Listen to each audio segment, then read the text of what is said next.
ఈ సేమియా కేసరిని పండుగలప్పుడు దేవునికి నైవేద్యంగా పెట్టొచ్చు. ఇంట్లో స్మాల్ అకేషన్స్ కి ఇన్స్టెంట్ గా స్వీట్లు తయారు చేసుకోవచ్చు. గెస్ట్లు వచ్చినప్పుడు అప్పటికప్పుడు ప్రిపేర్ చేసేసి సర్వ్ చేసేయచ్చు. అయితే సేమియా కేసరి చేసేటప్పుడు చాలా మందికి ముద్దైపోతూ ఉంటుంది, లేదా పంటికి తగులుతూ సరిగ్గా ఉడకకుండా కూడా ఉంటుంది.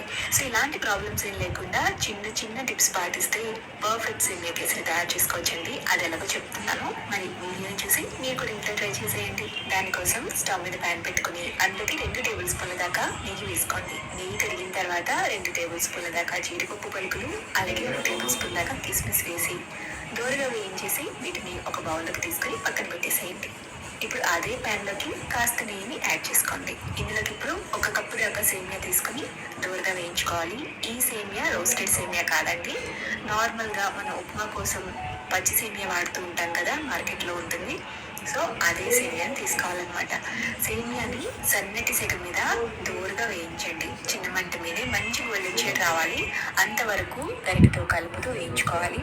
సేమియా ఎప్పుడైనా సరే కలుపుకుండా అలా వదిలేస్తే ఒక సైడ్ మాడిపోతుంది, ఒక సైడ్ వేగకుండా ఉంటుంది. సేమియాని మనం ఎంత బాగా వేయిస్తే సేమియా కేసరి రుచి అంత బాగుంటుంది అనమాట.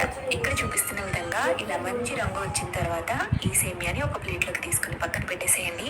ఇప్పుడు అదే ప్యాన్లోకి 1 కప్పు సేమియాకి 1.25 కప్పు దాకా వాటర్ వేసుకోవాలి. నీళ్లు ప్యాన్లోకి వేసుకున్న తర్వాత మూత పెట్టి మంటని మీడియం ఫ్లేమ్లో పెట్టి నీళ్ళని తెల్లకాగనివ్వండి.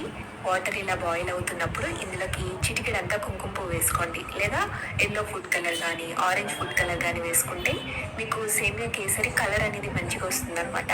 అదే మీరు ఇలా కుంకుమ పువ్వు వాడినట్లయితే మంచి ఫ్లేవర్ కూడా యాడ్ అవుతుంది. సో వాటర్లో కుంకుమ పువ్వు అనేది బాయిల్ అయ్యి ఇలా నీళ్లు మంచిగా రంగు మారుతాయండి. అప్పుడు ఇందులోకి మనం వేయించుకున్న సేమియాని వేసుకుని ఉడకబెట్టుకోవాలి. ఇక్కడ సేమియా కేసరి రుచి అంతా కూడా సేమియాని ఉడకబెట్టడంలోనే ఉంటుందండి. సేమియాని మరీ మెత్తగా నీళ్ళన్నీ ఎగిర్చేంత వరకు ఉడకబెట్టకూడదు. అలాగని సరిగ్గా ఉడకకుండా మీరు పంచదార వేసినా సేమియా కేసరి గట్టిగా పలుకుగా ఉండిపోతుంది. సో జస్ట్ మీరు సేమియా ఉడికించేటప్పుడు ఒక చిన్న పీస్ తీసుకుని మధ్యలోకి బ్రేక్ చేస్తే ఈజీగా బ్రేక్ అవ్వాలి, అంతే. ఓవర్గా కుక్ అవ్వకూడదు.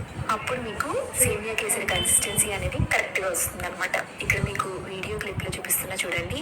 ఇది ఇంకా కొంచెం ఉడకాలి, జస్ట్ ఒక 2-3 నిమిషాలు ఉడికితే కరెక్ట్గా కన్సిస్టెన్సీ అనేది వచ్చేస్తుంది. అలా ఉడికించుకున్నాక 1/2 కప్పు దాకా పంచదార వేసుకోండి. ఇక్కడ పంచదార ప్లేస్లో మీరు బెల్లమైనా వాడచ్చు. బెల్లం వేసుకునే పని అయితే కాస్త ఎక్కువ వేసుకోండి, స్వీట్నెస్ని అడ్జస్ట్ చేయడం కోసం. పంచదార అయితే 1/2 కప్పు కరెక్ట్గా స్వీట్ సరిపోతుంది. పంచదార కరిగిన తర్వాత ఈ కేసరి కాస్త పలచనవుతుందండి. మంటని తగ్గించి అలా మీరు గరిటెతో కలుపుతూ ఉంటే పాకం చిక్కబడి కేసరి దగ్గర పడుతుంది. కన్సిస్టెన్సీ చూపిస్తున్న చూడండి. ఇలా కేసరి దగ్గరికి అయిన తర్వాత ఇక చివరిగా 1/2 టీ స్పూన్ దాకా యాలకుల పొడి చల్లుకోండి. మీరు దేవునికి ప్రసాదంగా నైవేద్యంగా పెట్టాలి అనుకుంటే కాస్త చిటికెడంతా పచ్చికర్పూరం కూడా వేసుకోండి, ఫ్లేవర్ అనేది బాగుంటుంది. ఇప్పుడు ఇందులోకి మనం వేయించుకున్న డ్రై ఫ్రూట్స్ ని వేసేసేయాలి. బాగా కలిపేసేసి పక్కకు దించేసుకోవడమే. అంతేనండి, సేమియా కేసరి చాలా చాలా సింపుల్ గా తయారు చేసుకోవచ్చు అనమాట. జస్ట్ ఉడికించేటప్పుడు ఆ చిన్న టెక్నిక్ తెలిస్తే చాలు, పిల్లలు సైతం ఈజీగా